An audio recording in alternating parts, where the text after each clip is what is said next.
At Staples Business Advantage, our team of experts can help you find the breakroom products to satisfy everyone's preferences, while AI can suggest popular items, monitor stock levels, optimize pricing, and automate reordering. AI can do a lot of things. But I can never know the taste of a truly great cup of coffee. Sigh. But you also can't get hangry. This is true. Let Staples Business Advantage use today's latest innovations, plus our team's experience, to make stocking your team's breakroom easier for you. Sign up today and save 20%. Staples Business Advantage. Business is human. Stocks for beginners. Phil Muscatello and Finpods are authorised reps of Money Sherpa. The information in this podcast is general in nature and doesn't take into account your personal situation. And over time, if you dollar cost average and then you dividend reinvest, it's not quick money, but it's money. It's real money. It's there. It's putting the money to work. It's those dollars that you have in excess and they make other dollars, because your dollars have to do that, because you can't just, not only can you not save your way to wealth, you can't even save your way to safety. Hi, and welcome back to Stocks for Beginners. I'm Phil Muscatello. Remember GenX? How did this generation fall between the cracks of the boomers and the millennials? And how can women take control of their money and become entrepreneurial? Joining me to chat is Bitcoiner, financial educator and podcaster, Daphne Jones. Hello, Daphne. Hey, Phil. How's it going? Good. And thank you very much for the pep talk before we started recording. Okay. You're welcome. Daphne Jones, the smart money chick, is helping Gen X women design their version of financial independence. She believes that through investing and entrepreneurship, Gen X women can grow their wealth. So tell us about your story and how you became interested in money and wealth. I guess I was raised basically to go to work, keep your nose clean, finish college, get a good job, right? So I followed that advice. I took a little detour. I went in the military and things were going pretty well. It was working out like mom and dad said it would. Got married and we were two pretty decent income earners, or so we thought, solidly middle class. But then you find out what middle class really means. What we were well-paid workers. I developed an illness and I couldn't work anymore. So that was a big shock to the system, right? And then we rolled into 2008. And the other half of the team, my husband, lost his position. And man, you want to see a little panic. Watch two wage earners when there's no wages anymore. So you really get a chance to see, when that happens, you get to see who's swimming naked. And you get to look at your mistakes because, a paycheck, bi-weekly, monthly, doesn't matter. It's a mulligan. It's a salve on any financial mistakes you've made because you get a fresh infusion of cash. So you're proudly a Gen Xer. Why do you describe yourself as a Gen Xer, and why have you become invisible? Well, one thing is our size, is the size of the cohort. Yeah, it's a very small cohort, isn't it? Yeah. Yes, yeah. We come right behind that massive cohort of boomers that just changed the world because of their sheer size. And boomer wasn't just a U.S. phenomenon. It was a worldwide phenomenon. I think the only folks nobody skipped it. Nobody skipped it. Even the countries that took it on the chin in World War II. The boomer cohort is worldwide, and it was massive. They changed everything, particularly earning a wage, because it was so many of them. They held wage growth down simply because of their size. Here in the States, we were predominantly latchkey kids. Education changed a bit, and we were small, and we caught the brunt of economic change. Moms going to work. We hit several major recessions. You also had just worldwide changes economically with the industrial base leaving the U.S., because that's what built the middle class here in the U.S. was unionized labor. Well, those jobs went overseas during our time period. We were adults when the internet came in, so we took a lot of changes. And I think it's also a matter of like you were saying, the economic shocks during the 70s, the oil shocks and inflation and stagnation and urban decay, as you referred to. That all happened for the Gen X cohort as they were growing up, didn't it? Right. And then we ran smack into the 80s when we were entering young adulthood. A major rung in the economic ladder here in the States was leaving, which was manufacturing. We went from a manufacturing economy to a service one. And that caught a lot of us basically off guard, because at that point, you really had to go to college. There was a time period where you really needed to go to college. We kind of got caught in the switches there. Because here in the States, the dollar became less. It's never that things went up in value. It's that the dollar just didn't purchase as much. The death knell was when Nixon finally took it off the gold standard in 72. So what are the particular issues that women have with money that may be a bit different from the male cohort? One is the earning factor. Of course, it is not legal in most Western nations to pay women less for the same job. But women choose different jobs. Then you add in the big determiner of women's earning capacity, children. And it's women that primarily care for the children if there turns out to be any issues with aging parents. So your work history is interfered with, your ability to move up the corporate ladder. In relation, particularly in marriages, it's still gender-based. Then you're part of a team, and there has to be a discussion about the money, how we're going to invest it, things of that nature. Are you really focused on it? And in many cases, women aren't. And that's where the problems can start, isn't it? And is that many women don't take an interest in these financial issues until it's possibly too late. Well, something has occurred where they had to take an interest. Again, you don't want to make a blanket statement. From what I saw when I was actually selling insurance, because I'm a recovering life insurance agent, interest wasn't taken until something happened, particularly in married couples when the husband became ill or actually died. There are still marriages out there where they just don't know where the money is. Or you have some cases where it was all in one fund and they don't know exactly what's going on with it. Or they were in they did have two separate accounts and they found out maybe his wasn't going as well as they thought. So it's communication and actually focusing on the money. So what are some of the first steps? I mean, you're a communicator and an educator. What are some of the first steps that you suggest women do take, practical steps? The first thing is to actually know where the money's going. Take time out because you're not going to do what's too difficult. Dave Ramsey mentioned something, and it works pretty well. It's actually at the beginning of the month, spend all the money on paper and make sure that what you're writing down is factual, and it's a living thing. You might say, oh, well, no, I'm not going to eat out. I'm not going to do this. Remember that that the budget should be a living thing and something that you're actually going to keep up with. And maybe not even use the word budget, but to actually get a grip on where the money's going. Because there's software that can do this for you. Many banks offer it for free. You can go download some things like Mint and other places and actually see where you're spending. And then to start make a decision about how you want to put your money to work. Because this is something you have to decide of how you're going to go about that. And then start educating yourself. You can start off with some basic books, Rich Dad, Poor Dad, The Millionaire Next Door. You can keep it simple, but you have to have a rudimentary education. I'm not saying you have to be like the day trader, that you're sitting up here with multiple screens and you're watching your money X hours a day. That's not what I'm saying. But you do have to make the decision that the excess dollars you earn, and that's a big point right there, because you can't save if you don't make enough money. Because that's right behind keeping focus on your money. You have to get your income up. And the majority of people in the West are workers.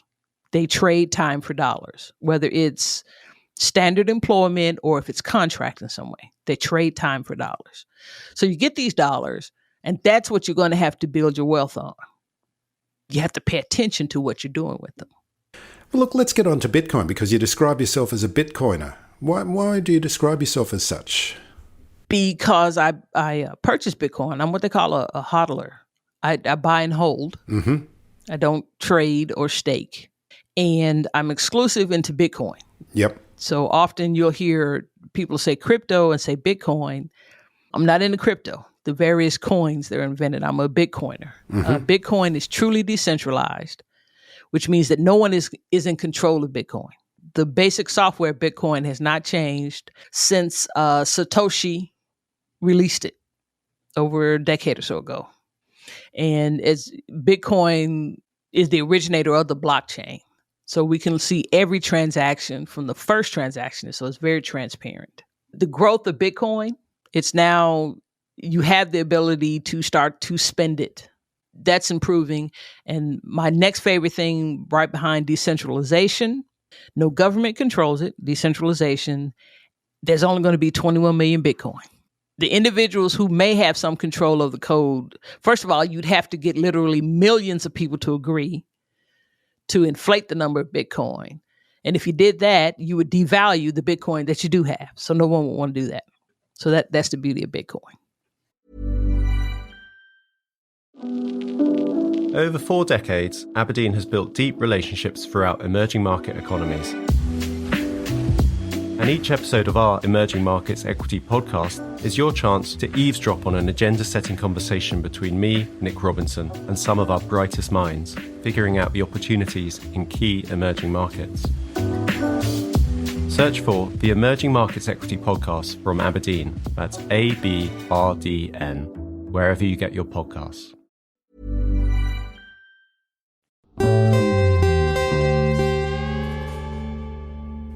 Then, in terms of more traditional forms of investing, what sort of investing do you follow?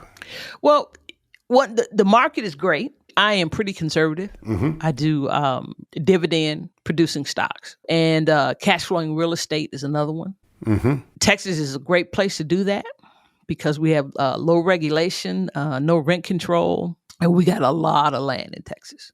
Whenever we need more space, we just move the cows over and build. I call it my money mix. It's a well-paying career. Begin at home, which is funding your retirement account, and then move out from there. Get you some cash flowing real estate in there, whether you're actually physically owning the property yourself, or maybe you're into REITs and things of that nature to diversify the portfolio. So listeners may have never heard of what a REIT is. Tell us about what a REIT is. It's a real estate investment trust. And the great thing about them is that they're required to pay dividends. As a matter of fact, to maintain their tax status, they have to give a large percentage of the money that comes in has to come back to the stockholders in the form of dividends. And also, there are some tax incentives. Oh, by the way, I am not a tax professional. And you have the ability to bring some tax incentives for owning real estate in because you're part of the REIT. So, and one thing, as I said, the big thing is just the dividends that they pay because they have to, by law, to maintain a REIT, they have to put a large portion of the money they bring in, a certain portion of it has to go back out in dividends. And what kind of real estate do they invest in? Well, REITs, all types of real estate. You can find REITs that specialize in, they can get as niche as nursing homes on the East Coast. They can be regional. They can be in residential housing across the country, or again, they can be residential housing in the state of New York. So there are literally thousands of REITs out there, and there are web sites devoted to REITs that you can go in and take a look. So as I said, you can have REITs that specialize in healthcare, specialize in construction. So all this real estate, that is real estate, multifamily, those sort of things. And can you purchase REITs on the stock market? Yes. They're traded. So so you have the protections that are built in with the SEC. So you get perspectives and things of that nature. So there's much transparency as legally required. Real estate investment trusts, they're REITs. Right, REITs. Yep. Yeah. No, it's always good to learn something new on every episode, I find. Oh, yeah. REITs are pretty cool. I think these days getting started in investing has become a lot easier because the barriers to entry have been lowered. You can actually start investing with $5 now, can't you? Right. And more places are doing that. The major brokerage houses are now getting into fractional shares, like Charles Schwab is one. And how does that work? And would you suggest Gen Xers and women sort of start using this as a way of learning? Sure, because once you buy something, you watch it, you start reading about it. You put a little ticker on your computer. Yahoo Finance is an easy one to set up. And you buy something you know. Okay, so here in Texas, it's Exxon. I remember I got into Exxon during the pandemic because it got really cheap. And they always pay dividends. They're an energy company, not just an oil company. They do solar panels too. So you can dollar cost average through a brokerage. Schwab is an example. And you can set up like dividend reinvestment where the dividends go right back in. They're called drips. And then because when you're on the stock, you start receiving a prospectus. And again, when you buy in, you start learning about what you're buying into. And you get an idea, okay, hey, this is cool. I like this sector. But you have to set aside time and have the interest to focus on the money. What does it mean? What is it about dividends that you like so much? They're regular. They come in. They're money. And over time, if you dollar cost average and then you dividend reinvest, it's not quick money, but it's money. It's real money. It's there. And when something does happen, and something will happen where you need money, it's there. It's putting the money to work. It's those dollars that you have in excess and they make other dollars, because your dollars have to do that, because you can't just, not only can you not save your way to wealth, you can't even save your way to safety. And by the things I've read and what the world governments are talking about doing, the governments of various countries, this inflation thing, they may slow it down, but getting back to those halcyon days of that 2%, I don't think so, Phil. Yeah, I don't think so. Not for a long time. And this is where you need compounding, and this is what I've been seeing. And I think a lot of people approach the stock market thinking, I want to make really quick gains really quickly and become rich and buy that Lamborghini. Whereas what you're suggesting with dollar cost averaging and reinvesting dividends, it will compound, but it takes a long time. Right. You have to have a long view. And that leads us back around to having a well-paid career. So where you're actually able to invest, to set money aside to invest. Because I know here in Texas, we've just seen rents are crazy now. And just particularly in just a short period of the pandemic, we're talking about 40% increases. You have to make a certain income where you are able to invest and save. And then you have to put that money to work. What I'm amazed is that you're talking about how rents have exploded in Texas. It's the same here in Sydney.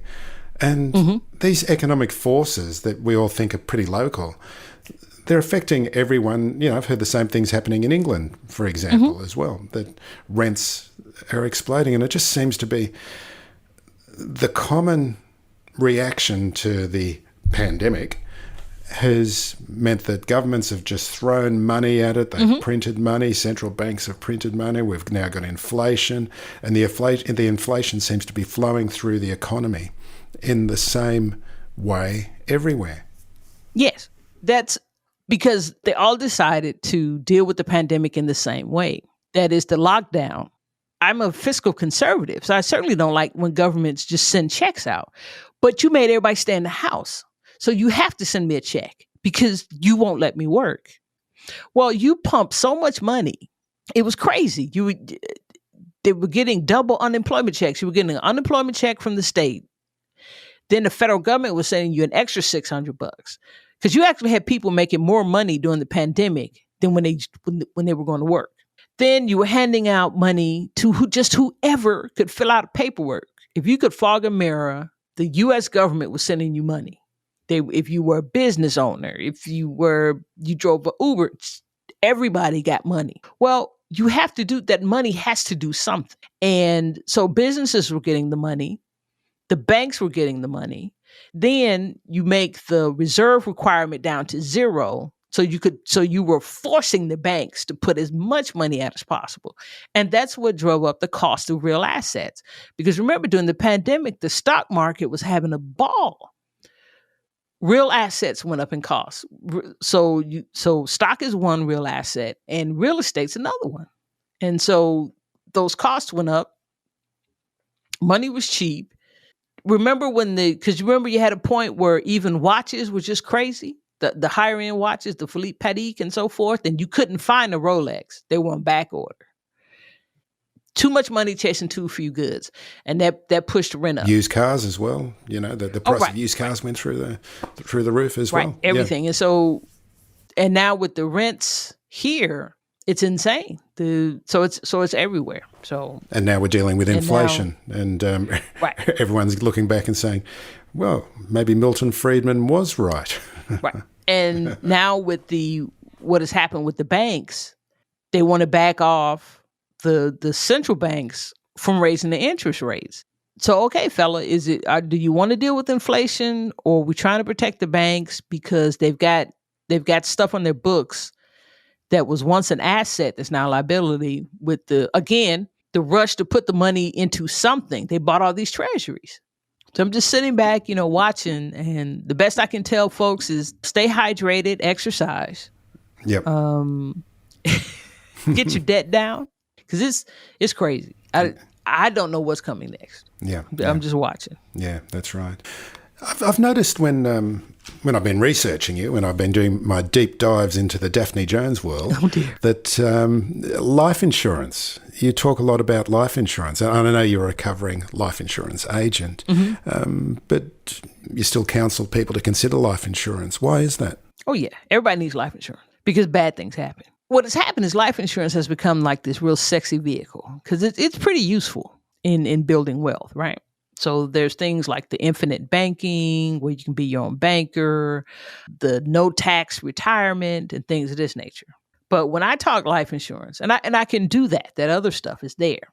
But when I talk life insurance, and I particularly when I talk to people who working people, and the majority of people are working people. In other words, they trade time for dollars. And if something happened to that position that they trade time for dollars to, it would be a problem. And that includes the folks that make the average of, I think it's $47K, to folks who make $470,000, to the folks that make $4.7 million.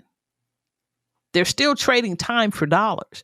And life insurance protects that. This gives people options, people you love and care about. It gives them options when all of a sudden you're not there. And that's important to have. That protects the wealth that you did develop. That's not wiped out simply because there was a traffic accident or your heart gave out. You don't want the people that you care about to have to consume the hard work that you put in because you're not there anymore with the mulligan, with the paycheck. And that's important to understand about life insurance and to have it structured properly because it protects your wealth. It can add to it as you make more money and you can do certain things with it. But again, that's at a certain income level. And I think those programs, I'm going to get on my soapbox, those programs are really aimed at individuals of a certain income level. And they're kind of being sold to folks who aren't at that income level. And it's like, nah, that's really not for you, buddy. At your income level, you don't have $1,500, $2,000 a month to put into a policy to make it do that sort of thing that you want it to do. But you do have $30 a month to make sure your mortgage is paid off or that the kids' 529 plans are funded if you're no longer here. In that answer, you mentioned infinite banking. What is infinite banking? Infinite banking is within a whole life insurance policy. The insurance company guarantees you a level of interest. When you pay into a life insurance policy, the premium, there's a portion of the premium that goes just to administrative of the policy. That's real. That's only a few dollars a month. Then the next level is actually what it costs to insure the individual to pay this death benefit. Hence why 40-year-old men who smoke pay more than 25-year-old women who don't smoke, right? Okay, so any amount that's paid over those two things, the administrative cost and the actual cost of the insurance, goes into a fund and earns interest. You have the ability to what they call stuff the policy, where you put in the maximum amount yearly to grow the policy. The federal government controls the amount of money you can put into an insurance policy based on the size of the death benefit and your income level so you don't run into tax problems. Because remember, all money that comes out of an insurance policy is tax-free. That's how they shape it as a retirement vehicle. So you can use the money. So as the money grows within this thing, you can borrow that money because it's your money. And you've already paid taxes on it. It's grown with this interest and you constantly put money into it. It's compounding, as you mentioned. So when you need money to do various things, like for instance, it can be used to help grow your business and you borrow the money from yourself. The idea is to pay the money back. You don't have to because it's your money, right? But the idea is to pay the money back and to even charge yourself interest. If you borrowed $20,000 out of the policy, put back $25,000 so the money keeps growing.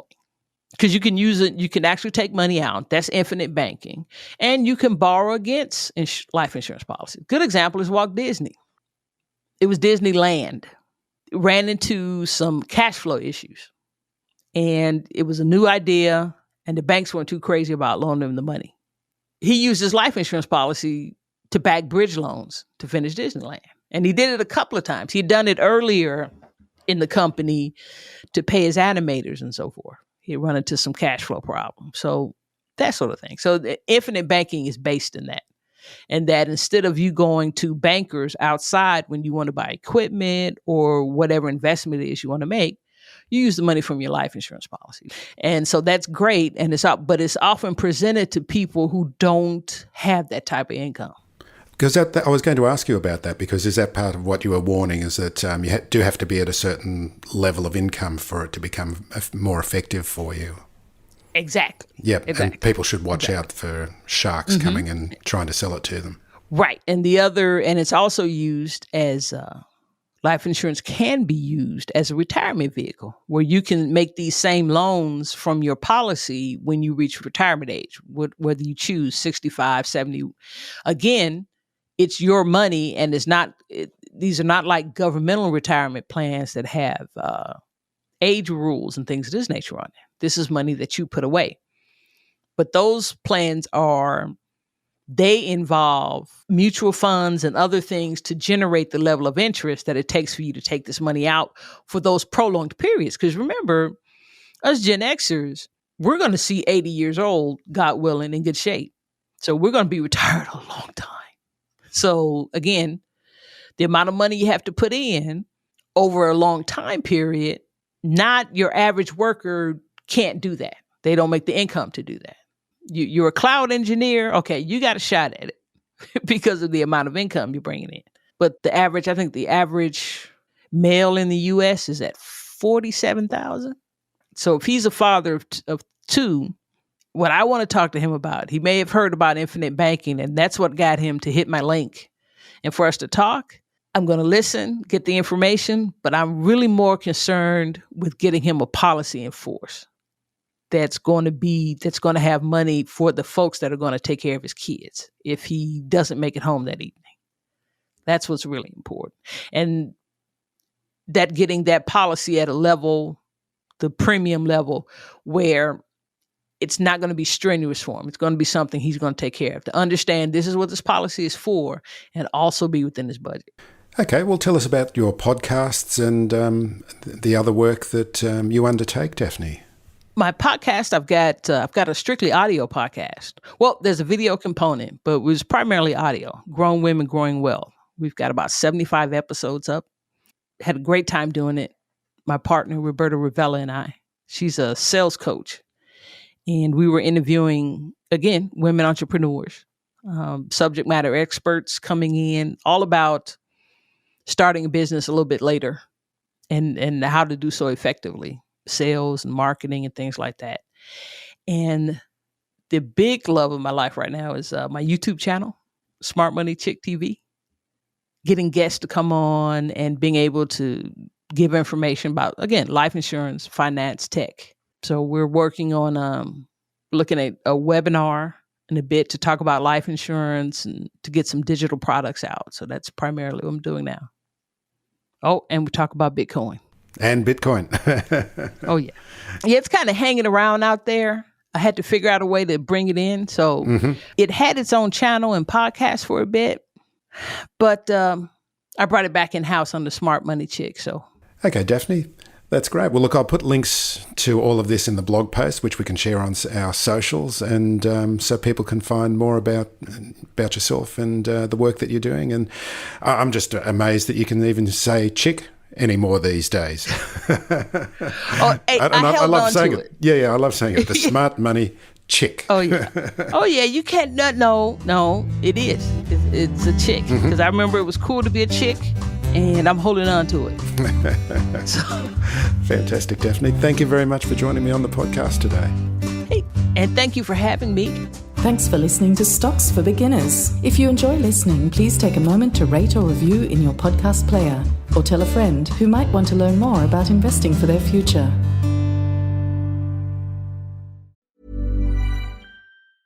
At Staples Business Advantage, nothing can top the smarts and instincts of the thousands of experts on our team. While AI excels at processing data, automating tasks, and providing insights for better decision-making. And when they're used together, They they're are far more powerful than either is alone. Whoa. I've never felt more alive. Let Staples Business Advantage use today's latest innovations, plus our team's experience, to make business easier for you. Sign up today and save 20%. Staples Business Advantage. Business is Human.